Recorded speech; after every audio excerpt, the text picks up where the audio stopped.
about the regional internet traffic, peering, and transit. We are honored to have speakers from all region, and also the session will be led by Doug Madory. He was also our keynote speaker for yesterday opening, but I will still introduce him. Doug is the Director of Internet Analysis at Kentic. He is known as the man who sees the internet, and he writes blog posts and the states of internet in different regions and countries. Interesting weblogs and reports that he writes, and for those of you who are interested to read, I request you to follow. Our speakers for the panel are Mr. Abdallah Nassar. He's the CTIO of Afghanistan, one of Afghanistan's lead internet service providers, Afghan Wireless. We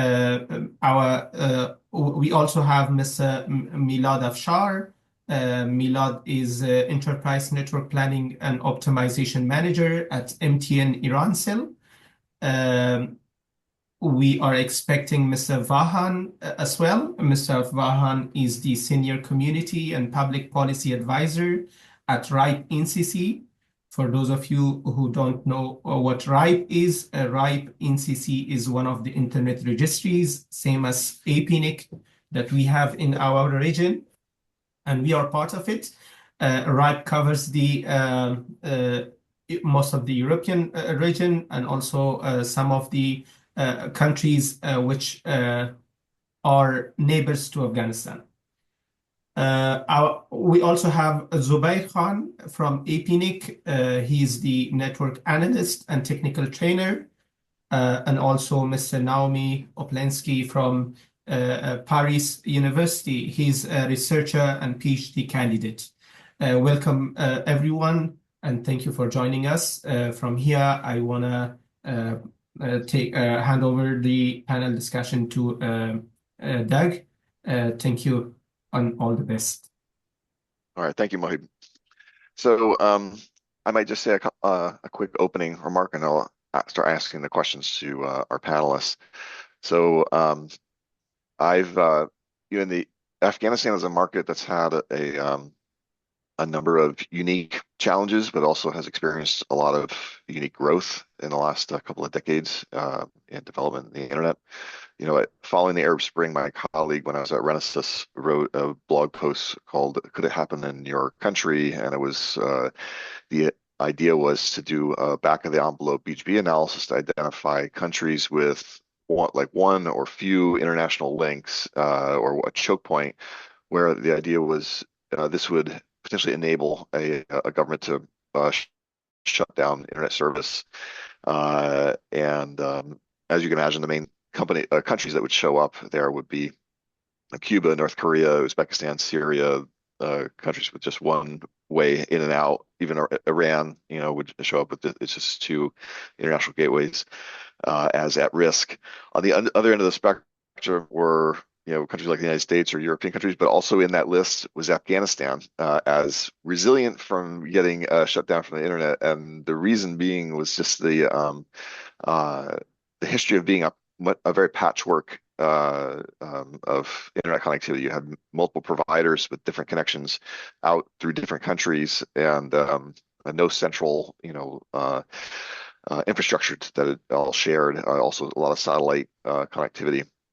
It's created a really unique environment to operate in, and so we're in the latest edition of that unique architecture of the national infrastructure. But to start our discussion, why don't we I'd like to ask the CTIO of Afghan Wireless, Abdallah Nassar, if you could just summarize the state of affairs right now as far as in the country of Afghanistan, how you would characterize the state of transit and peering. Thank you, Doug. Well, just let me add just one sentence to what we call it as a great growth of the internet in Afghanistan, actually, it's exceptional. If we look into the year-on-year growth of the internet in Afghanistan, we recorded, factually, we recorded more than 200% growth on the internet utilization for the last 18 months, more than 200%. And for a country like Afghanistan, this is really exceptional in terms of growth. Right now, if we look into Afghanistan as a country, geographically, Afghanistan is surrounded with many other countries. And this naturally will give Afghanistan the characteristic of being the hub of the transit into the Central Asia. The difference between Afghanistan as a country and the other countries that you cannot ignore the importance of Afghanistan geographically to transit all the internet capacity from one country to another country in the Central Asian area here. So being in that position, being Afghanistan is giving the privilege that this country, we like it or not, it will remain and it will be the transit hub of the Central Asian countries, mainly for all the countries like Turkmenistan, Uzbekistan, Tajikistan, and even Pakistan and even Iran. So it is mainly all the mechanism is working around all this mechanism of transiting all around these countries. So this is the importance of the transit for Afghanistan. This is the importance of Afghanistan as a country where it's geographically located. And this is pushing actually Afghanistan to have this 200% growth over the years. This is my position and my view how I'm seeing the internet growth and the transit growth of Afghanistan from my position. So when do you see that happening where other countries are using Afghanistan to connect through the internet? That's not happening now, right? Well, actually, it will happen. It's not happening now. It will start to happen. It will happen. It's an obligation to happen because the only way to get the access to the ocean or to the ocean sea cables is to go through Afghanistan. So if it's not happening right now, it will happen in the near future. And it's a necessity for any of the upper countries of the Asian countries at the upper side of this continent to Afghanistan to get this, access to the ocean cable. I believe there was a time, I'm trying to recall that it was a number of years ago, there was a time where at least one of the Afghan providers, I don't know if it was doing this, was providing transit into Tajikistan. The relationship had swapped and it was going, and it didn't last long. I don't know it was visible in VGP. It wasn't, I'm not sure what the arrangement was, but okay, that's fascinating. That's very helpful. How about can we go to Milad from MTN Cell or MTN Iran Cell? Milad, can you tell us a little about how network operators groups like the Afghan AFNOG here contribute to improving product security and fostering collaboration in the transit and peering industry? Sure. Hello, everyone. Can you hear me? Yes. Great. Hello to everyone, the panelists and the audience. First of all, I would like to say congratulations to my colleagues and friends in Afghanistan who put efforts for bringing up this great community. And it's my pleasure to be part of the second AFNOG meeting. The way that I wanted to start my discussion was to mentioning the routing security in Afghanistan.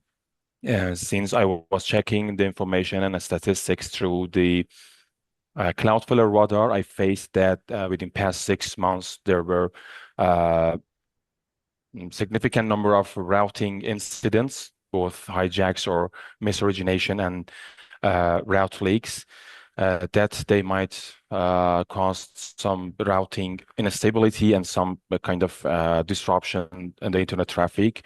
And because this story is the same thing that we experience in our local community, I mean, IRNOG, I was thinking that it might be helpful if I share this with my colleagues and friends in Afghanistan as well. We had the same situation and issue, and we faced too many route hijacks and incidents for many reasons. But when we started working on organizing training courses and raising the awareness on routing security in our local NOG. Many AS numbers and networks start correcting their objects in the right database or other RIRs if they're not in the right region, and understand the importance of routing security, the topic which these days we heard a lot in different meetings. For example, in last Milad in Oman, we had too many great discussion about routing security, and also the last RIPE meeting as well. And I think that the NOGs play a very crucial role in both improving routing security and fostering collaboration in transit and peering industry, because there is a very good potential for people who are working in a technical layer of the internet for maintaining the routing of different companies and ASNs, in fact. The thing which I just want to mention again is that I think we can have a good collaboration between my friends and colleagues in IRNOG and my friends in FNOG for organizing different training courses and actually providing training materials both in English or in Urdu or Farsi to help the people who are working in network engineering industry to understand the importance of routing security. And we try to help them to find solution how they can maintain their BGP configurations and BGP peering and neighbors in a secure way. And that's it. Yeah, I was thinking that we can have this collaboration with AFNOC PC for organizing this sort of training courses and training materials, in fact. Abdallah, do you have a question? Yeah, actually, it's not a question, it's just a comment, because the proposition that is from Milad is very, very important, given the fact of the current situation in this part of the continent, this situation of Iran and Afghanistan and the other surrounding countries. If we take the example of Africa actually each community of operators, they are making some kind of a union or reunion to share knowledge. Like, for example, the Central African countries, they have this, or French-speaking African countries, they have this union that they can share all the operators speaking the same language, having the same difficulties, the same maybe geographical difficulties or political situation difficulties.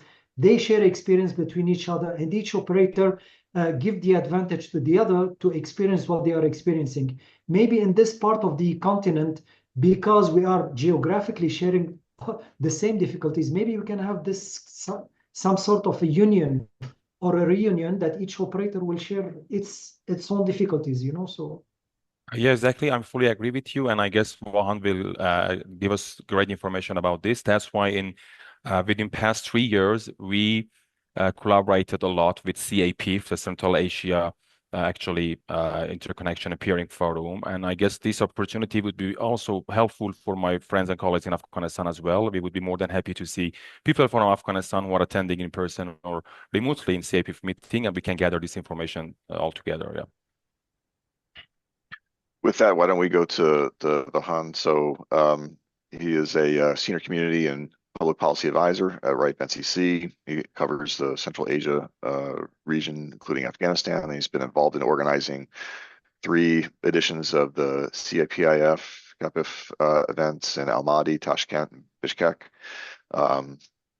Vahan, do you want to follow on Milad's comments?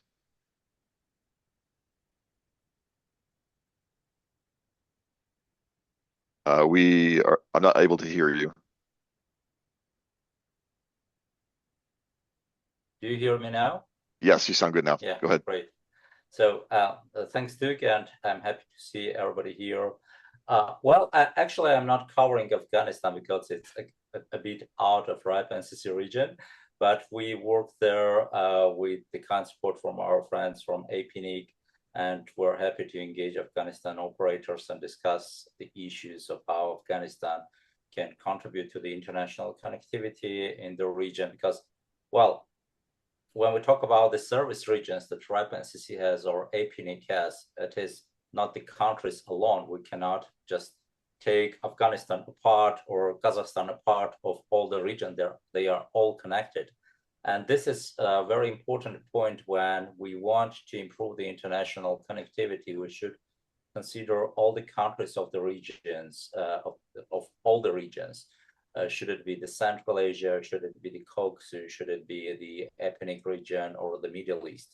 Formally, Iran is also the Middle East region. And it is not the Central Asia, but we see very obviously that the international connectivity from Central Asia should go, the alternative ways should go through either Afghanistan or Turkmenistan and Iran or Caspian Sea, etc. We don't prefer any of these ways, but we say more alternatives we have for the region, it is better.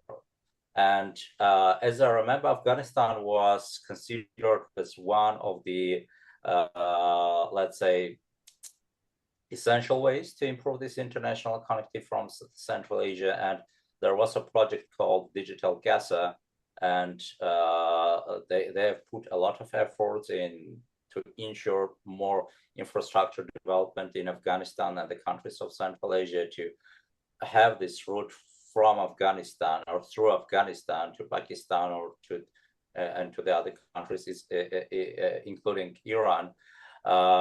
Unfortunately, we don't have here now this route, but I have heard from our Tajikistan operators that there is some interest from Afghanistan to also get engaged in these activities regarding the Central Asia Peering and Interconnection Forum, to get interconnected with the Central Asia and contribute to this international connectivity, and also to benefit from this connectivity. So what we do in the field of this Central Asia Peering and Interconnection Forum, we have founded it some 3 years ago, and we have had 3 editions of it already in Kazakhstan, Uzbekistan, and Kyrgyzstan. Next year, it will be again to Kazakhstan to understand how the things have been improved and what was beneficial already for the Kazakhstan and for other countries. We are bringing there the main operators, and well, if you see the list of participants, we have around 200 plus participants from all over the Central Asia, Iran, Caucasus, and all surrounding countries, including Russia, of course, but also European countries and even Africa. We talked about peering because it is not only about international connectivity. It is again about capacity building as well. As we have mentioned here, it is very, very important for the operators to understand how to make these efforts and the activities in capacity building that APNIC has and that RIPE NCC has in this regions is very important, so we can provide essential skills to the operators, to their engineers, how to improve the peering capacities, how to bring CDNs and operate the CDNs, what to do in the critical situations, etc. And here we have also other counterparts engaged in this field, like the ITU. We do a lot with them. We have ICANN, and we have this Internet Measurement Day with ICANN, so the operators can learn how to, and not only operators, it can be also for academics, for CCTLDs, etc., how to measure the internet, how to measure the quality of their network, so they can, if you want to improve something, you should know at least where is it, where is the problem, and what do you want to improve. So we bring there also the state participants, because in the countries of Central Asia or even in the Middle East, it is very important to have a good communication with the governments, because many regional projects or international projects should go through their tubes, let's say. They should have some umbrella there, so you can implement these projects. Like the Trans-Caspian project, there is a huge engagement of the governments. Like the Asia-Pacific Information Superhighway, it is the project of the UNESCOP, and there is a huge engagement of governments. It is kind of government initiative, but with the industry engagement. And this is also engaging, by the way, Afghanistan. So we're trying to bring all the multi-stakeholder community in these CAPIF meetings so they can discuss and understand how they can make the networks better and how to establish this cooperation. in many cases, when they we meet the conferences when only the state bodies are engaged or only international donors are coming. We have some conferences where only the telecommunication industry is engaged, but we are trying to bring everybody in so they can discuss and understand how to do that. They can understand what money is there to support their activities.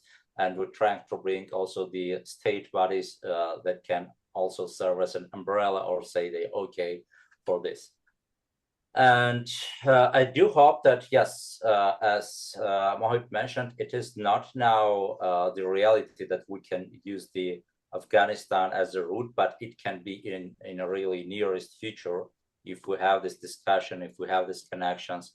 And we do think that also Iran can be a really core partner here, because even if we go to Afghanistan, it should be also considered to go after Afghanistan to Iran.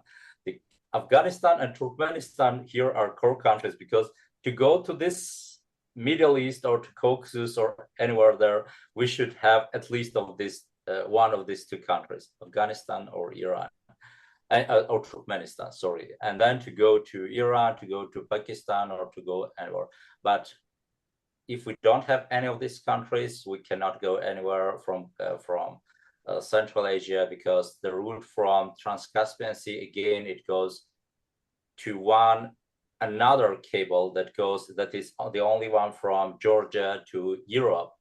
And it is again complicated to have another cable from Georgia to Europe because of this situation in the Black Sea.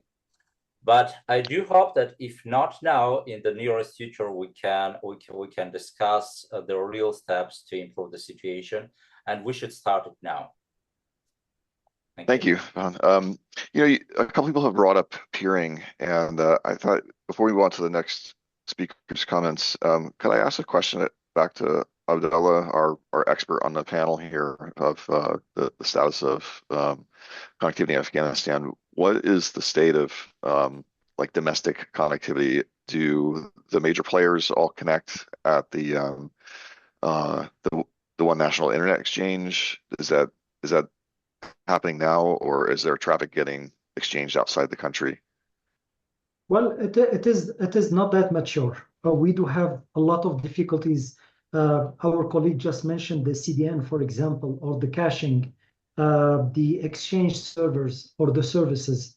We do have a lot of difficulties when it comes to this kind of services or this kind of a maturity of the services. Because of this situation of the country, not all the players or all the vendors, they are willing to make a partnership with us to make reliable caching services or to make a fast exchange services within the country. It's very difficult, it's very tricky. I can give you examples. For example, all the internet services in Kabul, actually they are cached, but unfortunately all the internet services in Mazar, they are not cached. We are not able to bring the cache to the upper part of the country. For example, in Kandahar, part of the internet services are cached through Meta.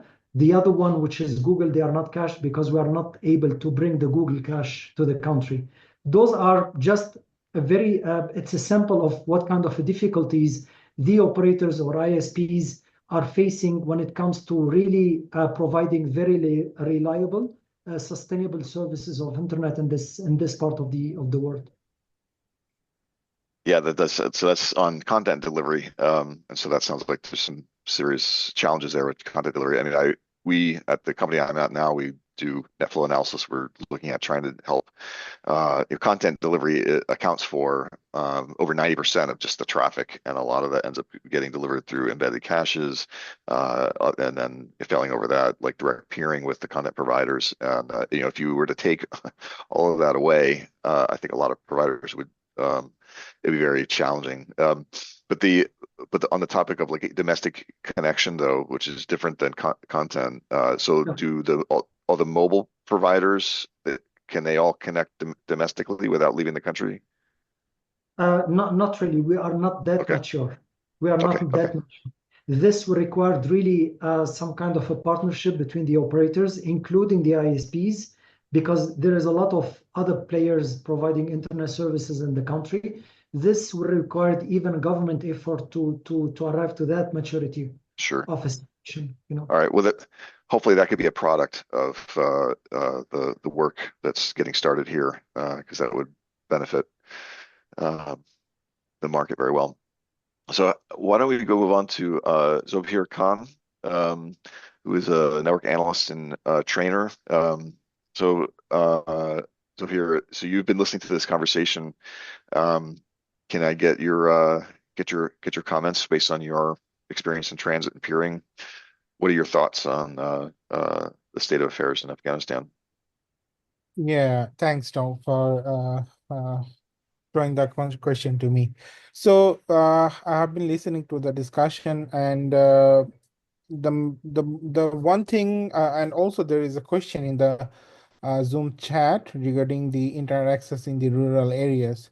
So one thing I really understand that right now infrastructure is the key to Afghanistan, which may actually make a difference between the current scenario and the future requirement. As Abdullah said, that the bandwidth increase is near about 200%, right, over past few months. So my point is, if you can spread the reachability to the rural areas, then actually this requirement will again multiply in a very drastic manner. And with that, with the access network going bigger, with the network requirement going bigger, the threat of security is also there, and people will understand that their infrastructure are now being vulnerable more and more. So in any cases, training and knowledge and skill, that is also a key element for the development of the uh, peering or transit planning in this region. Because as I know that Nixa is also operating, and all the ISPs are connected to this IX. Correct me if I'm wrong. So when we're keeping the local traffic local, and when we're using transit bandwidth for our international bandwidth or internet, in that case, we also need to make sure that our networks are secure, and we are actually adopting correct best practices. So from Epinic's point of view, I'd really like to say that Epinic is always trying to work with its communities to develop in different fields, especially in knowledge and especially in skill. So if you visit Epinic Academy page, you will find different knowledge-based resources, virtual labs, open to any participants. They can just register themselves and practice different kinds of labs, and have knowledge and skill level developed, and that will basically grow an understanding among people that how this whole thing should be designed, how the transit should be planned, how the IX should be planned, how the infrastructure should be planned, and how every field is going to stay in a harmony with each other. So to me, I think growing a good infrastructure to enrich reachability for the root level people or remote places in the country is a key factor. At the same time, keeping local traffic local with the help of IX, and reaching internet with the help of transit. And it's a very sad fact. I learned from Abdullah that Google Cache is denied or not there yet. I hope these caches from different CDNs will be there very soon, and these caches will really help the region to have a very better quality of contents around the globe. from different renowned entities. So that is what my feedback is, Doc. Over to you. All right, thank you. So why don't we go to our last panelist here? We have Nowmay, was an analyst at Cassini, a PhD candidate in Paris. So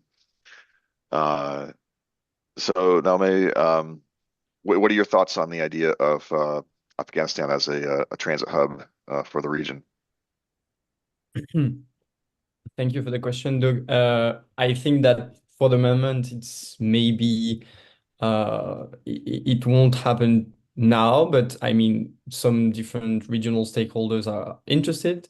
I've been working extensively on the Pakistani case studies with a Pakistani university at LUMS, Lahore University. So Nowmay, would you summarize your research on that yeah. As it pertains to this topic? Sure. So we've been studying the resiliency issues in Pakistan. So Pakistan has submarine cable access. It has quite a few submarine cable, yet the country has been suffering major network downgrades in the last few years, even though it has submarine cable access. And we were trying to investigate why and how could it be how could the connectivity improve? And the issue we've seen is that all the geopolitical issues within the regions have impeded the Pakistani ISPs to have, redundant connectivity and have good connections with their neighbors. So what was interesting in the Pakistani case study is that whenever you had a submarine cable cut, it would impact Pakistan's network because most of the active content, so they have CDNs in Pakistan, but a part of the contents are being hosted outside of the country. So whenever you got a cut, it would have massive impacts, and they didn't have so many choices within the region to have, backup links. So now in Pakistan, there are discussions, I think, of maybe in one way having more connectivity towards Afghanistan in that way also to have a backup. So that would be an interesting option for maybe Afghan ISPs. They have tried to get such backup connectivity towards China, but the problem is that China does not host the contents of interest to Pakistan, and it's very a long way towards Hong Kong. So maybe if we look at Afghanistan, what would be interesting also is to look at more the regional trends. So what is happening and where are the contents being hosted? So now what we see is that in the Middle East, especially in the Arabian Gulf, you have countries which have policies of, having huge data centers infrastructure, trying to have points of presence of the main content providers. So that would be interesting if you have connections going through Pakistan. And at the same time in Central Asia, and I think Mr. Vahan from RIPE and CC mentioned that things are moving in Central Asia because of also the geopolitical situation, and countries such as Kazakhstan have a policy of attracting more traffic. They are building more infrastructure, and they are trying to get alternative routes, even if that's difficult to the Caspian Sea. But they are also trying to have more routes toward Europe. So yeah, Afghanistan is in the middle, but things are moving at different ends. And maybe having this kind of regional conversation could be very, very interesting to understand where they could Afghan ISPs you could get better connectivity and also access to the content. Because in Pakistan, that was the kind of the elephant in the room is that all the traffic is going to the content, and then the ISPs are planning their infrastructure and the way they build their network architecture according to the content. So it's very important also to have a discussion with the platforms because they have a huge impact on the way you can have network resilience. And unfortunately, sometimes that's quite difficult for ISPs from the region. So yeah, that would be my input. Thank Okay. you. So using Afghanistan as a transit path, it would potentially suffer from some of the same challenges of using China, where you have a very long path, so the latency is not going to be not going to be good. The other thing is just in general, as a rule of thumb, and maybe things will be different in the future, but long range overland routes end up being cut or problematic between governments. This is why everybody prefers using submarine cables. But it would be interesting to take an example of there's been some landlocked countries in sub-Saharan Central Africa that we're in a similar situation. They're landlocked. They don't have access to their own submarine cables, but they can access, they can get to the submarine cables through another country, both to the east and to the west. And once that was established, then they could be in a position of power where now they're not dependent. Now they've got choices, and they can. It would be empowering, and it would be good to have a country like Afghanistan, flip the script and go from being dependent to being a broker of transit in that way. Maybe there's some other models that could be learned from. So we've had a couple of questions come in through the chat. A couple of questions for Mr. Abdallah, our the Afghan Wireless CTIO. So the first question from one of our participants is, what measures can be taken to improve internet access in rural areas in Afghanistan? Oh, a lot of measures.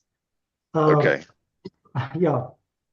First, from the infrastructure development, despite the fact that we are the biggest infrastructure tower company in Afghanistan, we own more than 2,000 towers, physical towers, which practically position us as the biggest infrastructure operator in the country. But still, this is not enough. In order to be able, or in order Afghan Wireless to be able to claim that we have the biggest coverage, mainly the rural, we need twice this number of the infrastructure. Just imagine it. Now we are talking about around 35 to 37% population covered only. With this huge, we call it like the biggest infrastructure in the country. So this will require a lot of infrastructure development. Beside that, energy is one of the biggest problems. It will slow down the development in the rural areas. It will pressure our operational cost. It will put a lot of pressure on the maintenance, a lot of pressure on the spare part management, also in terms of the fuel generators, stuff like that. So if you don't have a sustainable, renewable energy solutions or a proper energy in the rural area, it will make life miserable for the operators to move faster and develop faster the rurals. So if I need to conclude all this, I don't want to talk about the government initiatives. I don't want to talk about the affordable services. I'll just talk about the infrastructure development and the energy. Those are the two major factors. If the operator can know how to manage two with the less cost or with the least cost, then the rural development will be easy and faster for the operator. Given the geography, it's quite challenging in Afghanistan, to say the least. That's a part of why we're at with the mountainous terrain and the vast nature of the country. Is there any discussion of authorizing Starlink or a satellite? Starlink's kind of on the tip of a lot of people's tongues right now. Obviously, satellite internet has been in use in Afghanistan for decades. Starlink's a little special. It's a little different, but it's presently not authorized, I believe. How do you view that service? Well, it is one of the topics. It's been like almost a while we are in discussion with the regulator, with the government, about covering by satellite, not only internet, even the voice services. Right now there is a lot of companies offering, like AST Mobile, for example. They are offering the voice and the data. Starlink, they are offering the data. Link, they are offering the voice.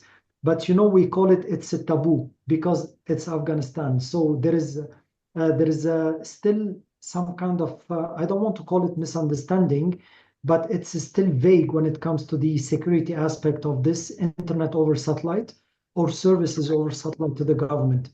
So this will require a huge amount of work and discussion and seminars between the operators, private entities, international entities, with the government to arrive to a situation that this kind of a service might be available in the future for the customers. But for for what now, it's worth, those concerns are shared by many other countries, so it's not unique as far as, like, let's just say things like lawful intercept. There's like some legitimate government concerns that people have about satellite operators, and the way that often gets resolved is that they have to put in a local ground station to use to allow the government to have its access to satisfy that need. So there have been cases where that's been addressed, but I don't know if that would satisfy the concerns in Afghanistan.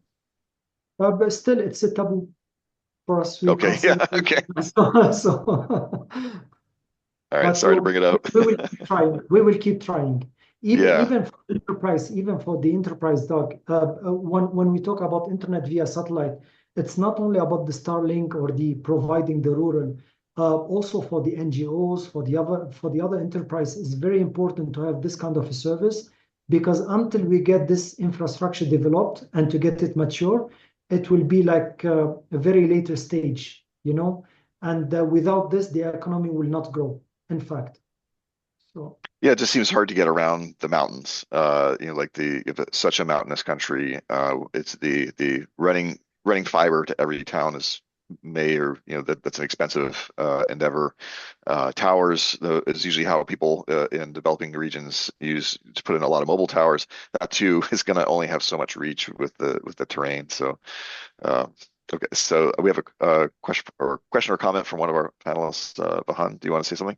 Yeah, actually, it is not a question. It's a kind of comment. We have just comment 2 days ago. We have discussed it at Kyrgyz National IGF, the development of infrastructure in Kyrgyzstan, and in many cases, decision makers, they don't understand why are we so insisting in to have the internet and quality services in rural areas. So it is not just a wish to have the internet there. Internet development is not for internet development itself. Internet development is a platform, necessary or effective, let's say, reason to develop digital economy, a new economy, a type of new economy, to provide the opportunity for people from rural areas to not just to talk with anybody else in other region, but to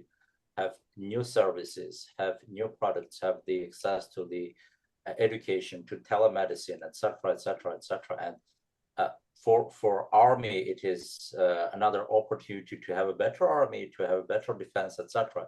So they should understand. I mean, the decision makers, the villagers, businesses, what for do they need this internet? What for do they need these resources? If they see that this is coming to bring them new opportunities, this is coming to bring them new possibilities to market their products, to develop their skills, to be a new person in a new world, maybe it can be much easier to talk to these decision makers as well. All right, thank you. Let's see. So we have another question for Abdallah. I guess someone is asking for some more explanation into why the IXP has not been successful in routing domestic traffic. Very good question. Very, very good question. Actually, do you want to explain that? We talked about this, Doc, because when I diverted your question and started to talk about the content, actually what is making the NICSA, I don't want to say it unsuccessful, but it's unsuccessful because of the limited local content. Without the content, there is no internet. There's no services. More than 80%. Can I characterize it? So without the Yeah. content, like it's just not attractive. Is that a way to say, like, why would a provider worry about connecting there if there's no content? Is that the 80%, 82%, to be very accurate, 82% of our traffic is Google and Meta, and Okay. the rest is traffic. So if you don't have a attractive content, what do you want? It won't be successful, really, because you will have a high cost to maintain it, plus that you have a lack of infrastructure in the country, and you have the political situation of the country.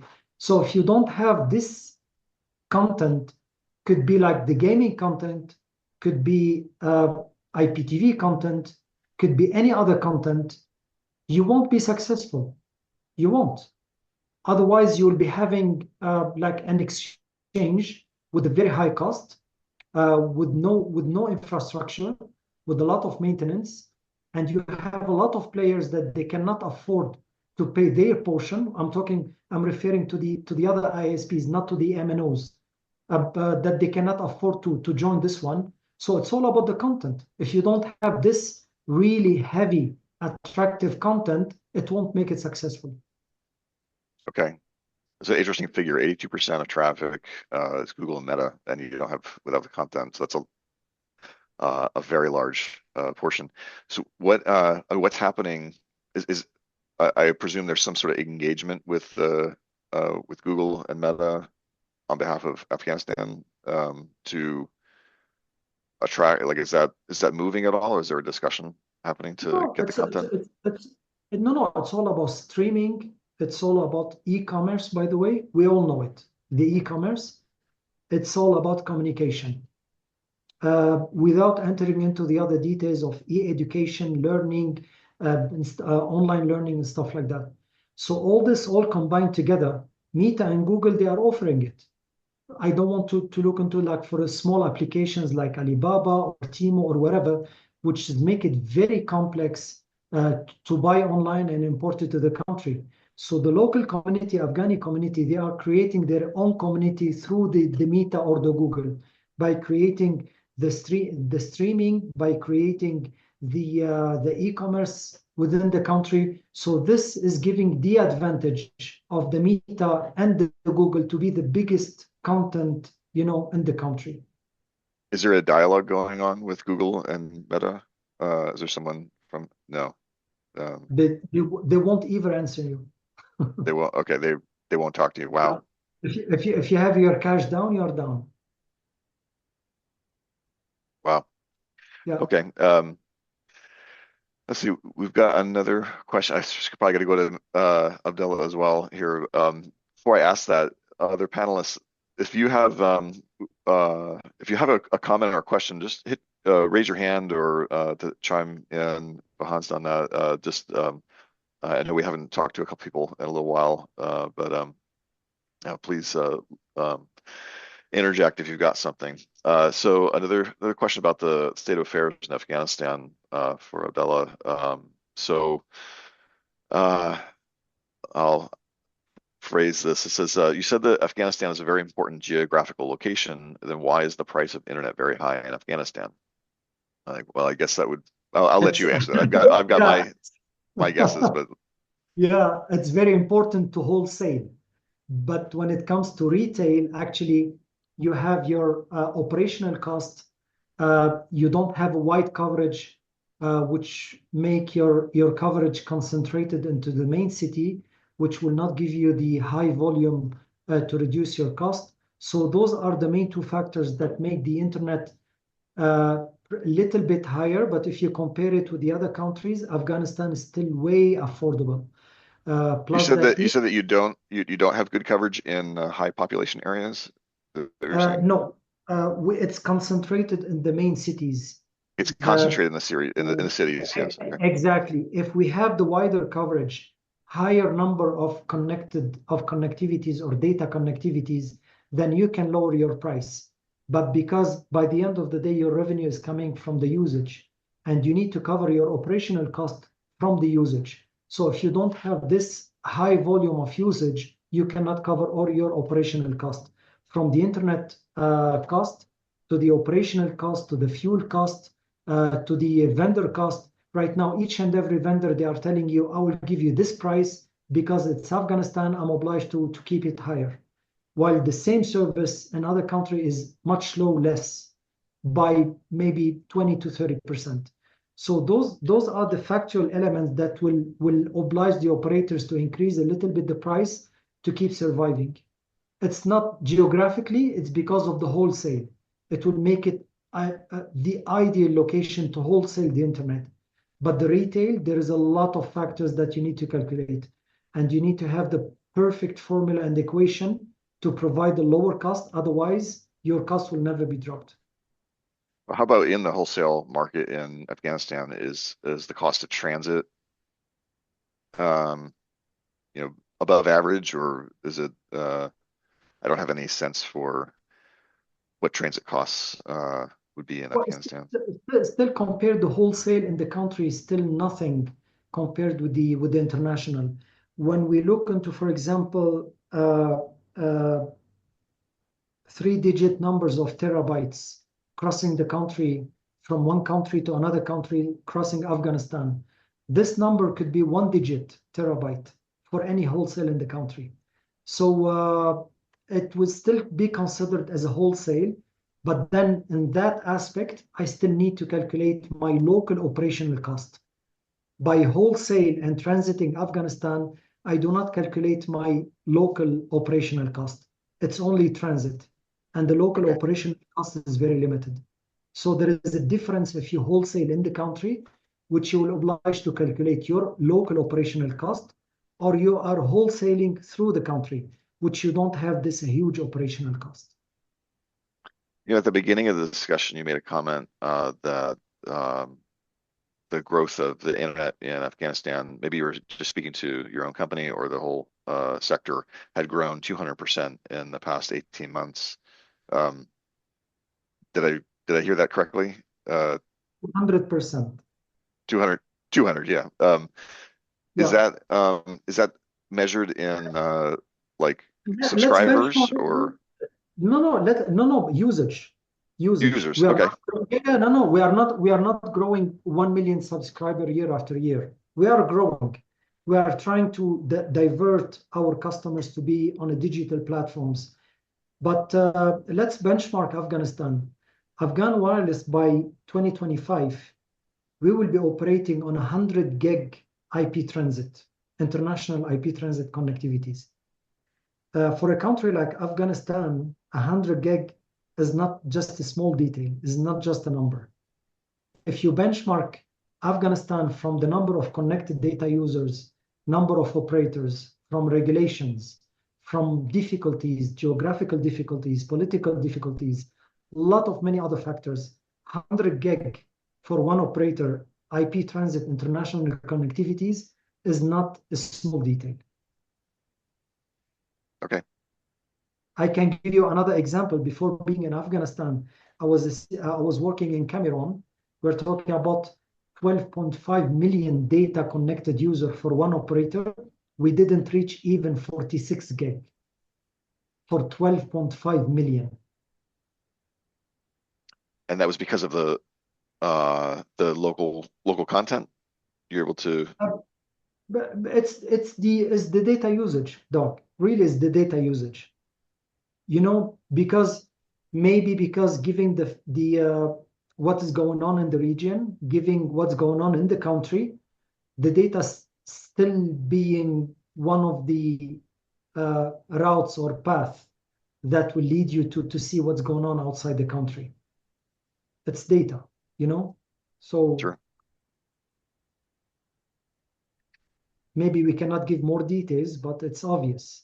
When you have a lot of restriction in a country, the only way that will lead you to be connected is the data. And that's why the demand of the data consumption is double if you benchmark it with the other country. Actually, it's not the volume of the connected user as the volume of the volume of data consumed by the user. Sure. So we've got a few minutes left. We did get a question that came in. This one for Milad and Zobair. to answer the question, how can international organizations assist in improving internet connectivity in Afghanistan? Milad, would you go first? Yes. Well, from my point of view, and based on my experience, because of complex situation in the region, uh, and this is exactly what we are experiencing in Iran as well. If you mean the international organization like RIRs, like IPNIC or IPNCC, the non-for-profit organization which are working for expanding the internet connectivity, from the regulatory frameworks and these sort of things, and communicating with government, this is exactly what we experience. As I mentioned, there's not that much, a lot of things that can do the international organization, because it's really hard to communicate with government and local organizations for providing consultancy and these sort of things. But I think in terms of knowledge sharing, organizing training courses, and providing technical solutions, they can play a very important role, because we had the same story here when we need some kind of improvement in our IPv6 network. The training courses organized by RIPE and CC, for example, helped us to provide the required infrastructure and transit from IPv4 to IPv6, and that's why the number of IPv6 ever networks in Iran has improved. And that's it. I think in technical and in training aspect, they can play a good role, but not in government and regulatory. Zobair, would you like to add something to that? Yeah, thanks, Milad. And I would like to add to what Milad said. So, if you want, if you mean by helping or assist that the international organization will come to your country and develop the infrastructure, that is not going to happen. You have to do it for yourself, but there are helps on the way, because different international organizations, they are offering funding for different projects or different initiatives. For example, a PINIC Foundation offers a receive grant or receive funding, through which you can get from $30,000 to $250,000, and based on several criteria: infrastructure development, knowledge sharing, and IPv6 deployment, etc., you can actually submit your proposal and get the fund. I know ISOC has similar funding program for developing community connectivity. So similar financial aids are on the way. You can actually get them, and if you seek help for knowledge and skill-based help, you can get those from different organizations. So again, I will talk about the Epinic Academy platform. Also, I believe RIPE has similar provision as well. So you can actually get knowledge and skill for free. All you have to do just to dig in and access them and learn them.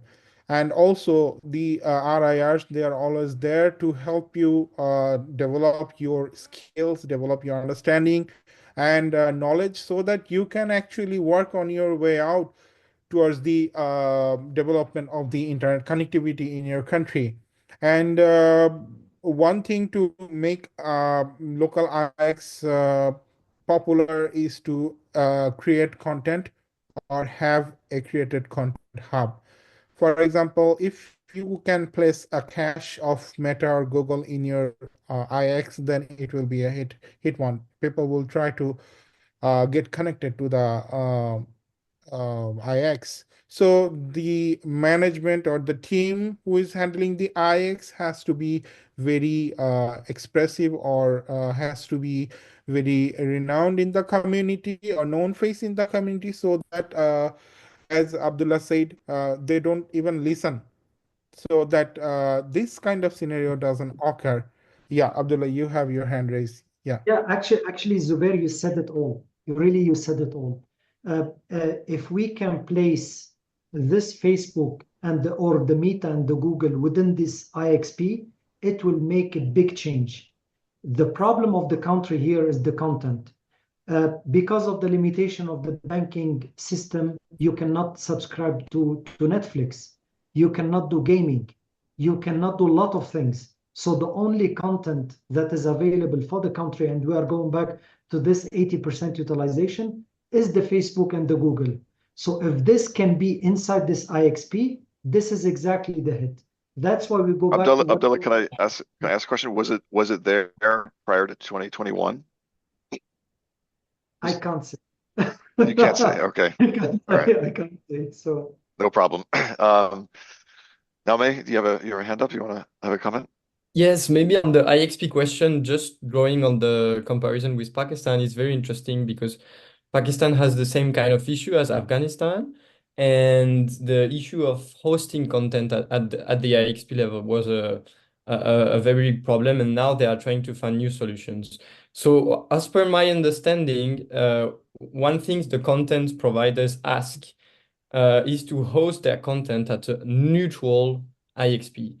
But the problem is that in some different geographical locations and countries, the definition is different. So for instance, in Pakistan, I think the IXP was an initiative from the regulator, so the Pakistan Telecommunication Authority, and the content providers somehow refused to host their content there because they said it was not neutral.